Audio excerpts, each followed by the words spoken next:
Hello guys, Radhe Radhe. एक और बहुत अच्छा क्वेश्चन 10th क्लास का। ओके, अभी ये है तो द्विघात समीकरण ही है, लेकिन अब इसे करना कैसे, क्योंकि इसका एक नंबर भिन्न के रूप में जिसका न्यूमरेटर और डिनोमिनेटर है। तो इसके नीचे भी कुछ नहीं है तो 1 कर लेते हैं, इसके नीचे भी कुछ नहीं है तो 1 कर लेते हैं। राइट गाइस, अब इस रूप में जब क्वेश्चन आ जाता है तो हम करते हैं एलसीएम।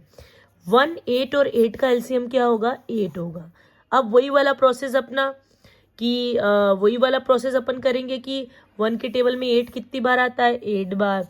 इंटू मर्जी से ऊपर क्या लिखा हुआ है? 2x²। माइनस की जगह माइनस। ओके, अब इस 1 के टेबल में 8 कितनी बार आता है गाइस? 8 बार। और ऊपर क्या लिखा हुआ है? x। तो ये ऐसा का ऐसा प्लस की जगह प्लस। इस 8 के टेबल में 8 कितनी बार आता है? 1 बार। 1 इंटू ऊपर से 1 ने जंप किया। राइट, 8 को 2 से इंटू किया तो 16x²। माइनस की जगह माइनस हो गया। 8 को x से मल्टीप्लाई किया तो 8x हो गया। प्लस की जगह प्लस हो गया।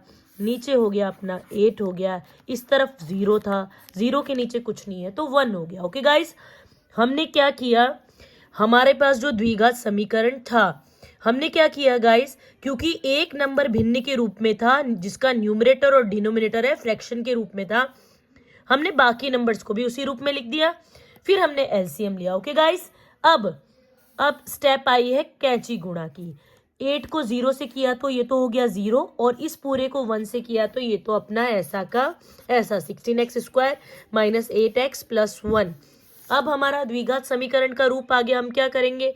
द्विघात समीकरण का हमारा फर्स्ट स्टेप क्या होता है? फर्स्ट वाले को लास्ट से इंटू करना। तो कितना आया? 16 आया।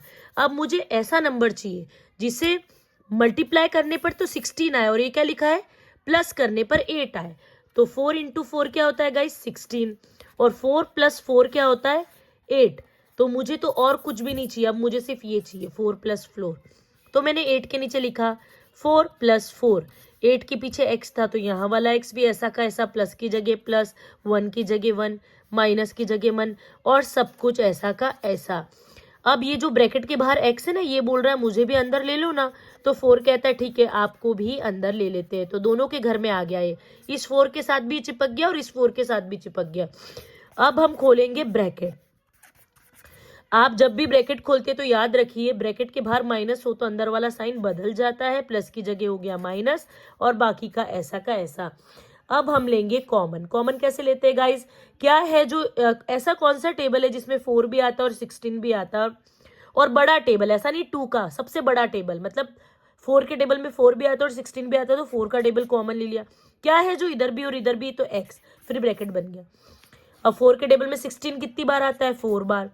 x² में से एक x बाहर आ गया तो एक x बचा, माइनस की जगह माइनस, ये 4x पूरा ही बाहर आ गया था तो 1 बचा।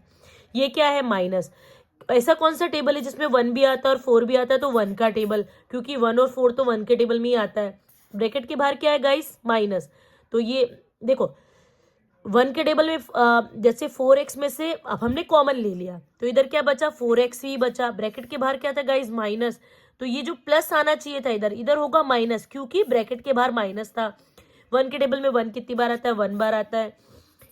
इसमें द्विघात समीकरण को हल करने में ये दोनों सेम आने चाहिए, तो इन दोनों को हमने ले लिया कॉमन, और ये बच गए। राइट गाइस, इस तरीके से आपके द्विघात समीकरण आ सकते हैं 10th बोर्ड में। तो पहले आपने एलसीएम लिया, फिर आपने क्रॉस मल्टीप्लिकेशन किया, फिर एग्जैक्ट आपने वो किया जो द्विघात समीकरण में होता है। Thank you.